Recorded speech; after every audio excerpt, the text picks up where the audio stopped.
You're listening to Civic Media. You can tune into any of our live shows on any radio station across the state with the Civic Media app. Find us in your phone's app store and listen anytime, anywhere. Good morning and welcome to Matt Nair on Air. Jane Matt Nair, Greg Bach, and Calvin Butenhoff coming to you live from our home here at Radio Park in Racine. You can always join us, call or text. The number is the same, 855-752-4842.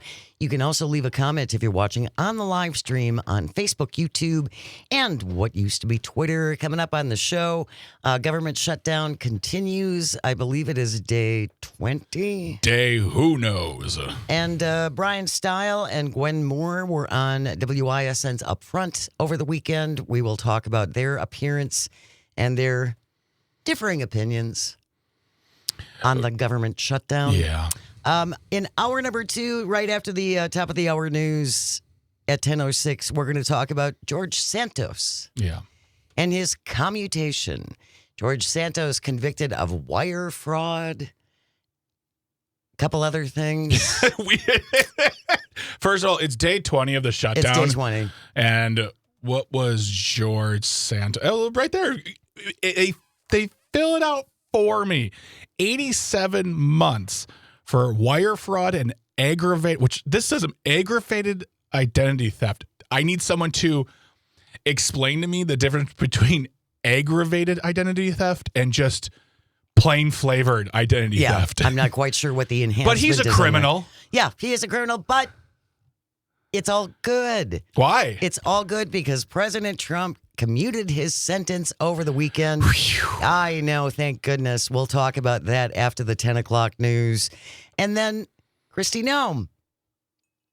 Kristi Noem gets 2 private jets for her own personal use as she's traveling around the country taking photo ops, apparently.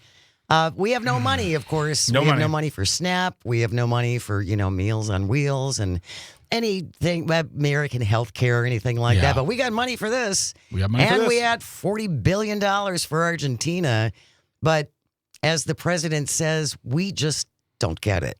No. We just don't get why we should be giving Argentina $40 billion. And not $20 billion. It was $20 billion when it started. Now it's $40 billion. Now it's $40 billion.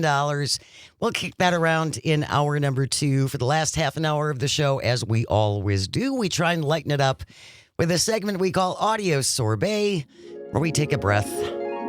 Breakfast Wars. Breakfast Wars, yeah. Boy, an argument broke out this morning. There was not an argument. It was a heated debate with passionate takes and points made. Over breakfast. And I'm right and everyone else is wrong. So that's just the point. Sweet, savory, what are the rules when it comes to breakfast? We're going to be talking about our breakfast preferences. Yes. Today is Chicken and Waffles Day. That's where this all started. Where's your take on chicken and waffles too? Let us know in the comments. Text us 855-752-4842 or go on the app and do that. Let us know. I want to know what you think of, because chicken and waffles is a divisive. It is. It's a very divisive breakfast. Ooh. Actually, it's not even a breakfast either. It can be anytime. It could be whenever. Yeah. And then we'll wrap up the show as we always do with this Shouldn't Be a Thing, Utterly Tubular Edition. Stay tuned for that. We did want to start off, though. If you were at a No Kings rally over the weekend, we would love to hear from you. 855-752-4842. That's 855-75-CIVIC. Did you attend a No Kings rally on Saturday? In case we have forgotten, here's a little compilation of what the Republicans said about what was going to happen and who was going to be at the No Kings rallies on Saturday. Kelvin, just for a little memory refresher, let's play that clip, please. This No Kings rally this weekend, that's the blue hair anthropomorphic, that's not the word. Experiment that's going to happen up here in Washington, D.C. I encourage you to watch. We call it the Hate America rally that'll happen Saturday. Let's see who shows up for that. I bet you see pro-Hamas supporters. I bet you see Antifa types. I bet you see the Marxists in full display, the people who don't want to stand and defend the foundational truths of this republic. This crazy No Kings rally this weekend, which is going to be the farthest left, the hardest core, the most unhinged in the Democratic Party, which is, a big title. And, no kings equal no paychecks. No kings equal no paychecks. But clearly, the Democrat Party of today is not your grandfather's Democrat Party. They care about one thing and one thing only. Appeasing the radical, pro-terrorist wing of their party. The same crowd planning to protest at their I Hate America rally this weekend. Well, one of the things that I hope Cash Patel and Pam Bondi are looking into is the funding of these groups. Who pays for the buses to bus a lot of these folks in? Who pays for the trucks that have riot gear that they hand out to the peaceful protesters? And I hope they are peaceful here, the No Kings protest or whatever.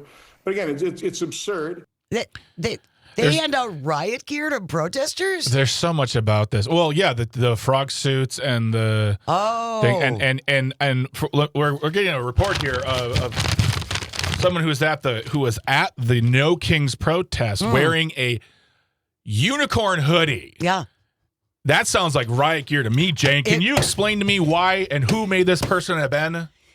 I was out there wearing a unicorn. Oh, no! I know. You're the hardest core of Antifa. Well, yeah, pretty much. First of all, because someone texted in and said, can you explain what Antifa is? Yes, of course. Antifa stands for anti-fascist. Yes. Mm-hmm. No fascism. Yep. Which is the antithesis of a democratic republic. Correct. So Antifa is basically no to fascism. And to be clear, straightforward, and absolutely plain with this, there is no Antifa organization. There is no head of Antifa. There is no organized front of Antifa. There's no board of directors for There Antifa. is no steering committee for Antifa. There's not even a party planning committee. It's just groups of people who have this thing in common, who protest, who show up, who voice their opinion. Can things get a little rocky? Can things get violent? Can things go out of hand? Yes, they can. That is, we're not denying that can't happen when Antifa's name is brought up. But that's for a different conversation because that's not what happened this weekend. As far as I know from what I've seen, everything was sparkling and fun and beautiful and a great time. It was a wonderful experience. My sister and I went to the No Kings rally in Brookfield. Mm-hmm. We were lined up on both sides of Blue Mound Road. Yeah. It was very, very positive. Yes. And people who love this country. Yes. And love our democratic institutions and would like to see democracy go for another 250 years. Oh, that sounds like it'd be great. Doesn't that sound like a good thing? That seems like a good thing. And with that whole clip we played, it's just very, like, if these weren't people who are demanding to be taken seriously and being paid with our money, it'd be funny to listen to them talk about it. First of all, it's anthropomorphic, not anthropomorphic. Sorry, that's not the word. But also, it's just listening to them try to get hepped up about this when I know they really don't care because they're winning anyways. They're in charge. They're getting our money. We're paying them, all these things. And listening to them say these really ridiculous stereotypes. When I was a kid, Jane, the blue hairs were old ladies. Now apparently they're Antifa. Oh, yeah. Congratulations. Now you know. But it's the senior wing of Antifa. But saying these ridiculous things that there's not even passion behind their voices talking about these protests and how much they dislike it. They don't care. Meanwhile, these people take time out of their day. You said what? 7 million? 7 million people. 7 million around the country. Around the country stood up and said no to this. And it really, I don't know. That clip really bugs me because they don't care as much as they want you to believe they do. They don't care that people are protesting because they're still getting paid. They're still doing nothing. Day 20 of the shutdown. Well, I do think they care. You do? I do. I think 7 million people is not something you can just go, oh, this is nobody. Yeah. And I think because, again, at least from people I have spoken with and people that I talked to out there were Republicans out there on Saturday. Okay. So as far as like Republicans who are against what's going on. Who are against what's going on. Yeah. Absolutely. Well, and that's the question I asked you and I asked everybody, and I don't know how or if we're going to be able to do this, is the amount of people from the inauguration this year who supported Trump to June when we had the last rally to now, how many more have moved the needle towards, like, it's not even a matter of like I was wrong. It's a matter of like, this is not right. This is not what I voted for. This is not what I voted for. Even though there is an argument to be made, this is exactly what you voted for, because they weren't shy in what they were going to do. They made it very clear what they wanted to do. But that's not the point. The point, honestly, is that if you realize you've come to a place where you cannot deal with what's happening anymore and you cannot stand for it, this is what people are doing now. They stand up. And I would love to know how many people who marched this weekend a year ago were pro-Trump, who pro-MAGA. 855-752-4842, 855-75-CIVIC. We'll take you in order here. Jack from Merrimack. Good morning, Jack. Thanks for joining us. What do you want to say about this? Yeah, well, I was at the Antifa demonstration on the bridge in Sauk City. And Sauk City's population officially is 3,444. I'll bet 10% of Sauk City was there. Wow. That's amazing. At least 300 people. It lined across the bridge, which goes all the way across the Wisconsin River, which is quite wide at that point. And it went to the east of the bridge, which was not in town, and to the west end of the bridge. The only reason why they stopped was because that's a major intersection, and there were police there. There were people going by in their cars, everybody from Mack truck and trailer combinations, down to motorcycles, beeping their horns and in support. Every once in a great while, somebody would come by and they would throw us the bird, and everybody would smile and cheer and wave, which I thought was really pretty funny. But this is important. Mm-hmm. We are Antifa. We have no charter. We have no group meetings. We have no membership lists. We have no membership cards. Right. We have no headquarters building. We aren't organized by anybody. We may be Democrats, Republicans, independents, but we're united in this, to point out and resist fascist authoritarianism, just as our fathers and grandfathers were united, and many of them died. My dad lived through it, but he was a master sergeant in the Army in 1944. Yep.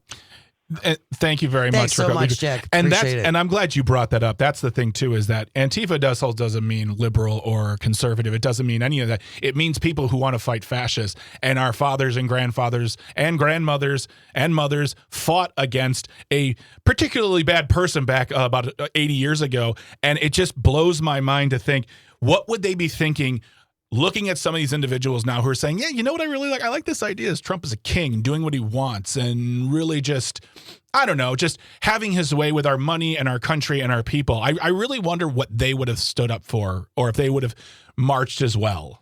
Jim and Troy, I see you. We will take you on the other side. You can join us as well, 855-752-4842. You're listening to Matt and Air on Air. This is the Civic Media Radio Network. We'll be right back. You're listening to Civic Media. Stay up to date on the latest news and information for your local community and Wisconsin by signing up for our free email newsletter. Visit civicmedia.us/email to get started. Good morning. Welcome back to Matt and Air on Air. Jane Matt and Air, Greg Bach, Sweet Calby on the board, coming to you from our studio at Radio Park in Racine. You can join us, call or text at 855-752-4842. You can leave a comment if you're watching on the live stream on Facebook, YouTube, and what used to be Twitter. We are talking about Saturday's No King rallies across the country. Estimates 7 million people turned out. Last week, of course, all the Republicans were saying that the people who would show up for this they all hate America and they're violent terrorists. And oh my God, the humanity. And then on Saturday, as videos started coming in from some of these rallies around the country, I was seeing right-wing commenters saying, what, it's just a bunch of old people who can't dance. So which is it? Are we violent, anti-American, scary terrorists?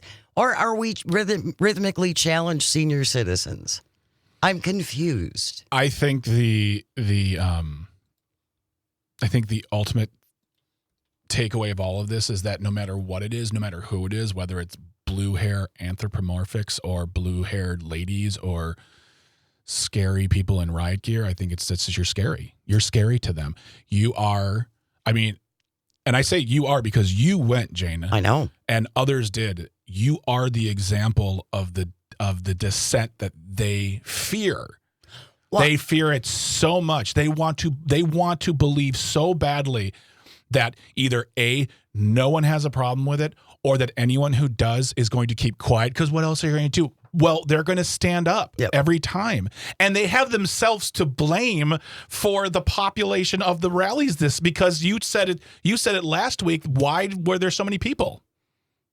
Because they said everybody who's going to be there hates America. Exactly. Okay. They made that claim. 855-752-4842. Jim from Brookfield, thank you for your patience. Jim, were you right at the rally Saturday? Yes, I did not make the Brookfield one, Jane, and I'm sorry I missed you there, but we spent the weekend up at a friend's lake cabin. We went up Friday night near Montello, Wisconsin. It's just north of Portage, kind of near Peckwaukee. It literally is off the beaten path. However, we did have some signs made up. Our friend made up some signs on her printer, and we went there at noon, right at the only traffic light in the area in downtown, quote unquote, downtown Montello, right where the waterfalls are. And there were about 200 plus, probably 250 people lining that intersection up and down. It went on for blocks. And it was very peaceful, obviously great weather. 90% of the cars, 9 out of 10 that went by, even the truckers, they were beeping, showing support. They were saying, yes, no kings. We had, for the full hour I was there, maybe 2 or 3 middle fingers saying, Trump rules. But that was the minority. They had signs for those who didn't bring them. They had some ready available signs. We did pass on the riot gear. We didn't take that. But anyway, I was talking to an Iraqi war vet who had voted for Republican and voted for Trump, and he said, "This is it. It's too much for me." He said, "I didn't go over there into Iraq and fight for for what's going on now." Yeah, appreciate it, Jim. Thank you so much. Thanks for the report on the ground in Montello. That's great. Troy from Mount Horeb on the line. Good morning, Trey. Thank you so much for sharing all those pictures. How you doing this morning? Yes, you saw my Antifa. Yes, I did. You were dressed up like a cow. Yes, I was. The pumpkin seller across the street was really upset about that. So he said, "What kind of a man would dress like that in public?" And you must be gay. And jeez. Wow, that's aggressive. Yeah. And I'm thinking, you must be gay is not the insult anymore that you think it is. Yeah, exactly. Right? Yeah, come up with something new, dude. You must be gay. No, I'm not. That's a real old insult. Yeah. You gotta up your game a little bit. Exactly. No, thank you so much, Troy, for all the photos. And I saw in one article, and I can't find it right now, but because someone said to me, "Why are you wearing a unicorn cape?" Yeah. And I said, because I think it's important to mock. Mockery is an important weapon. Satire is an important weapon. And I saw someone in this article, they called it tactical frivolity. There you go. I love that term, tactical frivolity. I believe, especially in these situations, it makes the powers that be upset when you stand up. It makes them even more upset when they see you doing it together and having fun while doing it, because essentially you are making fun of them. And power doesn't like to be made fun of when we are in this kind of landscape of quote unquote democracy. They're so sensitive. It's like Jane, if they were like a thing that fell from the sky, once it hit the pavement, it melted. Is that Snowflake. Yeah. Exactly. Cassandra on the live stream says lots of peaceful protesters, no arrest of protesters, but over 24 anti-protesters were arrested. Weird. Yeah. And she also goes on to say, I wish it could have gone to Appleton, but I had to work. Also, my mother-in-law went over the bridge in Sauk, and her head probably exploded. I'm assuming, Cassandra, your mother-in-law is a Trump supporter, if that's the case. But maybe her head exploded for democracy. That could have been. She was so excited. We have news coming up next. And then when we return, Brian Style and Gwen Moore appeared on WISN's Up Front over the weekend talking about the government shutdown. We'll do that when we come back. Stay close. You're listening to Matt Nair on Air. This is the Civic Media Radio Network, Tactical Frivolity. Go in. Good morning and welcome to Matt Nair on Air. Jane Matt Nair, Greg Bach, Sweet Calby on the board, coming to you from our studio at Radio Park in Racine. You can always join us. Call or text. The number is the same at 855-752-4842. Leave a comment if you're watching on the live stream on Facebook, YouTube, and what used to be Twitter. Coming up later on today across the network, Maggie Dawn from 4 to 6. She's joined for the entire show by Tom Paulsowitz. They will go over day 20 of the government shutdown. Also a recap of the No Kings. I know Maggie and Earl Ingram were downtown Milwaukee at Cathedral Square on Saturday. They'll also be talking to the founder of the Blue Anchor Project and official partner of No Kings to talk about what is next. Great. So that's coming up today. Maggie Dawn from 4 to 6 across the network. Over the weekend, Brian Style and Gwen Moore appeared on the Upfront program on WISN. They do a really good job there. Oh, God. They do. That team that show is fantastic. Yeah, it's fabulous. And they do ask hard questions. Yes, they do. Give them a lot of credit for that. Got Brian Style, Republican Brian Style, says the administration is in a very difficult position when asked if he is behind the potential firing of up to 10,000 federal workers during the government shutdown. Style said, quote, I don't know that there's anything unusual in a shutdown. There's been very few of them over the years. Well, it's frustrating we're in this position to begin with. Of course, there's well over 1 million federal employees outside the military. I think there's opportunities for efficiencies to be created inside our federal government workforce. That said, I think this is the kicker here. The best way to do this is through a thoughtful, structured process while the government is open. One could posit that a thoughtful, structured process is completely unknown to the Trump administration. I mean, yeah. If you had a thoughtful, structured process, you wouldn't come in and fire a bunch of people and then realize that among the people you fired is the one that has all the passcodes, and then you have to hire them all back. If you had a thoughtful, structured process, you would never have allowed Elon Musk into any building in the federal government. Yep. And just for clarification, since 1980, this is the 11th shutdown. This is the third in Donald Trump's presidency, and counting his first time around. Counting his first time around, he accounts for almost a quarter. Math is mathing, but a lot of them happened under his watch. They did, and and the Republicans have been in charge of everything for all but one of them. Well, actually, no. If you look at the breakdown of all the shutdowns for Donald Trump, with the exception of 2 years, the Republicans have been in charge of every branch, period, or the House, the Senate, and the president. House. It's a shutdown is embarrassing. Don't act like it's, this is what happened. No, this is not what happens when you can't get your junk together and just move us. And by the way, Jane, I just want to make something clear. We didn't shut down because it just couldn't work, because the CRs continually failed after a while. They kept on pushing continuing resolutions to make this work, but it wasn't like we just, it's happening. This had been coming. We had been counting down shutdowns for a while now. Absolutely. And so Brian Style saying that it's so repugnant, because 10,000 people being fired, I want to try to find, were there 10,000 people fired during any of the other shutdowns? I don't think so. Well, no, and Donald Trump has said during the shutdown, this is his opportunity to kill programs that Democrats like. Yes. Like feeding children. Yes. Like, I don't know, helping the elderly, things like that. Democrats, by the way, are demanding that subsidies for the Affordable Care Act be expanded as part of the deal to reopen the government. Yes. Now, from what I understand, and I might be wrong, but from what I understand, the Republicans are willing to sign a 1-year extension.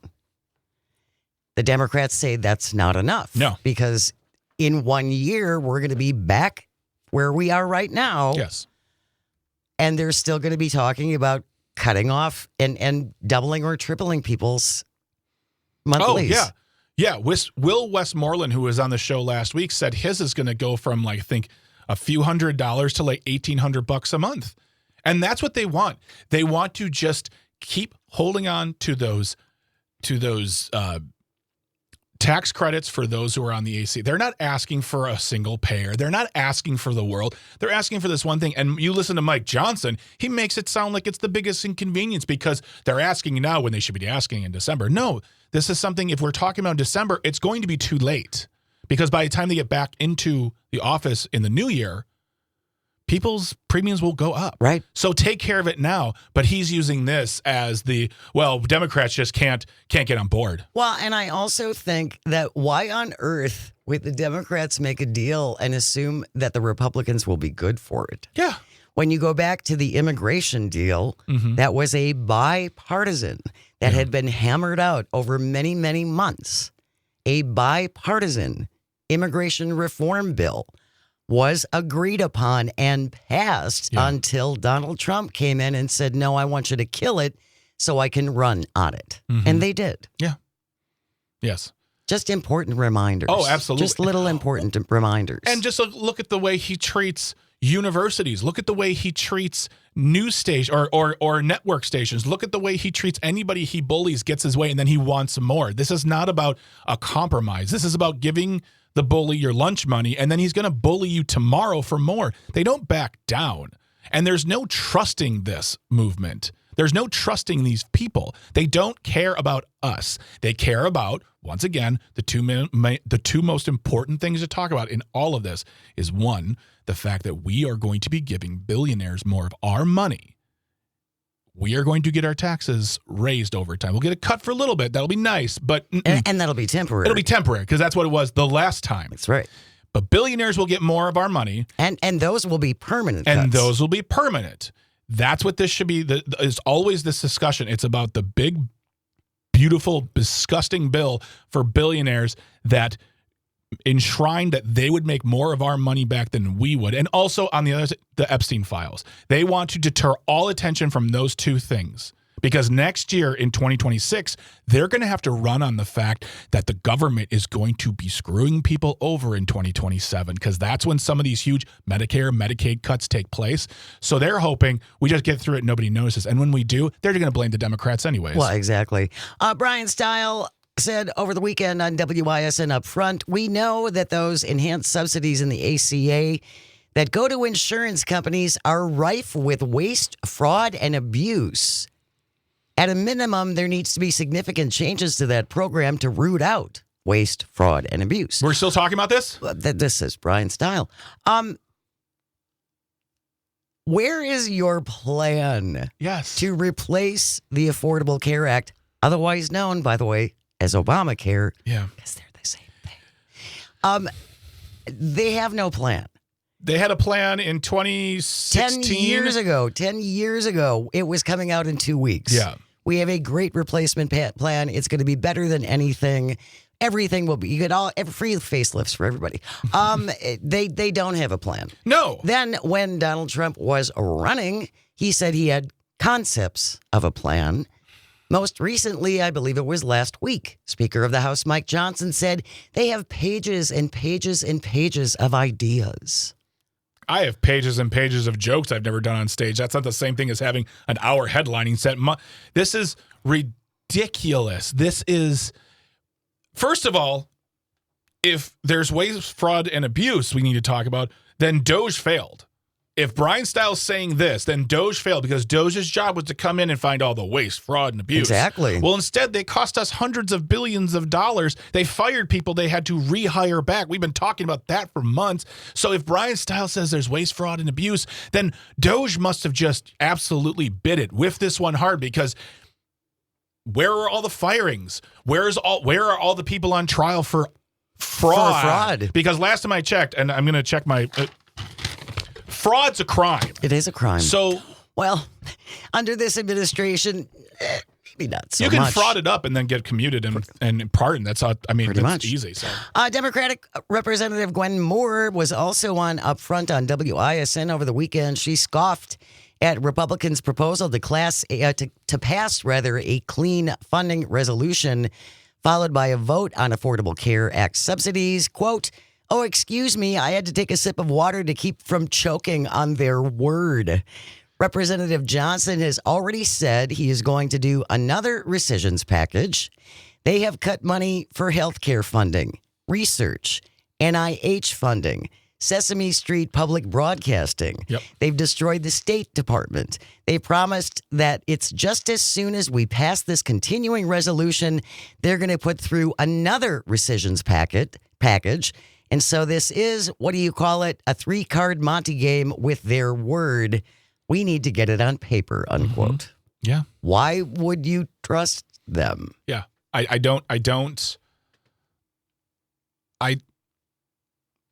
understand why the right, why MAGA, whatever you want to call it now at this point, would say things like, it's easy to say, pass a clean resolution. That sounds nice. It makes Americans go, well, yeah, just do that, and then you can do the thing, because that's what we do. Because there are some people still in this country, and God love them, and I'm not calling them out because I don't know their names, but they still think that, well, we can just get things, because that's what we've done in the past. We just, it's been tough, and, it's the government, but, why not? Because they know that you think that way, and they know that they can act any way they want, and they do, and they are destroying this country. Cassandra on the live stream says the only pages and pages I care about from the Republicans are the pages in the Epstein files. Yep, good point there, Cassandra. You could, by the way, since they're on week 5 of their vacation, House members in particular. I think this starts week 6. Does it start week 6? They're off. You could contact Brian Stiles. How so? Go to myvote.wi.gov, or you could just do a search for Brian Stiles contact information. I'm sure that'll come up. You can call, leave a message, be nice, be polite. Yep. Yeah, they probably won't pick up. They don't have staff, I think, or their non-essential staff has probably gone home. I will say also, call Gwen Moore. If you like the words that Gwen Moore is saying, that's another thing too, is if your rep or a rep here in Wisconsin is doing something you enjoy, call their office and tell them. That's important for them to know as well. Yes. And it's true. She's right. Like, they can sit here and say these things, but it's a spit take moment where you say, oh, well, we need to get rid of the waste, fraud, abuse. Oh, I thought we were doing that. That was Doge. I thought that was an early 2025 fashion. Terry from Wausau texting in on WXCO. The shutdown boils to thin-skinned Trump livid about the success of Obamacare and ACA. Oh, yeah. Anything good that President Obama did, he really wants to disappear because that really bothers him. But you know what, though? Change one thing. Like, do what he did a while ago. Change one thing in Obamacare and make it like a little, because there are some ideas he has when it comes to prescription access. He's always talking about lowering prices on things. 1,500%. Okay. Lower it on one thing and then take credit for all of it. I'll let you have it as long as we can have the access. Like, I don't care at this point. This isn't about pride. You want to call it Trump care? Call it whatever you want. If people can still get their health care, rock and roll. When we return, what is going on in Muskego? Yeah. Free speech. We'll kick that around on the other side. Stay with us. This is Matt Nair on air on the Civic Media Radio Network. You're listening to Civic Media. Find the latest news, information, and archives of all your favorite shows on the Civic Media website, civicmedia.us. Good morning. Welcome back to Matt Nair on air. Jane Matt Nair, Greg Bach, our one, our only Cal Zone on the board. Coming to you from our studio at Radio Park in Racine. You can always join us, call or text. The number is the same at 855-752-4842. You can also leave a comment if you're watching on the live stream on Facebook, YouTube, and what used to be Twitter. This is an article from the Wisconsin Examiner, Mary Beth Danielson, with the byline. It is a commentary piece that says, "Is there freedom of speech in Muskego?" So interesting story. It's a very interesting story, and we're going to include this in our show notes. Yes. So you can find it after the show is over. Go to civicmedia.us, look at the top, click on shows, scroll down to Matt Nair on Air, click on that, and then there's an archive about the last 2 months worth of shows. Greg puts together all the show notes with all the articles that we talk about if you want to read further. But I highly encourage you to read this article. Please read this one and share it. Jim Brownlow says he remembers that on January 6th of this year, he wrote with red, white, and blue chalk on the sidewalk in front of the Muskego post office, "Remember January 6th every November." 2 weeks later, police came to his door. The property manager of the post office building, someone had vandalized the sidewalk, and he had to hire a cleaning service to clean it up. It was chalk. It's chalk. When the officers asked Brownlow if he had chalked the sidewalk, he said he had exercised his constitutionally protected free speech. He also said that chalk can be washed off with soapy water and a broom. Well, yeah, it's or chalk. one rainfall and just wait. 2 weeks later, a different officer called him to tell him to come to the police station to answer more questions. Brownlow said no, he was busy. The officer said he'd call next week. On February 4th, a new officer called. Brownlow said he'd already said all he had to say. Within an hour, 3 police officers and 2 squad cars showed up at his house. This is after he wrote in chalk, "Remember January 6th every November" in front of the post office.